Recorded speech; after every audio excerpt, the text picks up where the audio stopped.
Ang sacral neuromodulation ay isang implant na aparato na ginagamit upang pasiglahin ang ibabang bahagi ng gulugod para mapabuti ang mga problemang may kaugnayan sa ihi na mahirap gamutin.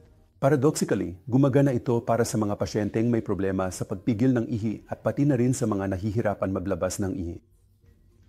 Ito ay isang aparato na maaaring gumana ng 0 hanggang 15 taon kaya't kinakailangan itong palitan kapag naubos na ang baterya. Katulad ng ibang mekanikal na aparato, may ilang pasyente na maaaring mangailangan ng pag-aayos o revision dahil sa mekanikal na sira. Pero bukod dito, ang aparatong ito ay talagang makakatulong ng malaki sa mga pasyenteng may overactive bladder, madalas na pag-ihi, o urgency incontinence na hindi tumatalab sa ibang paggamot tulad ng pagbabago ng pamumuhay at gamot. Kung ikukumpara sa botulinum toxin, isang benepisyo ng sacral neuromodulation ay kaya nitong mapabuti ang hirap sa pag-ihi, kabilang na ang mga pasyenteng may mahinang pantog o tinatawag nating non-obstructive urinary retention.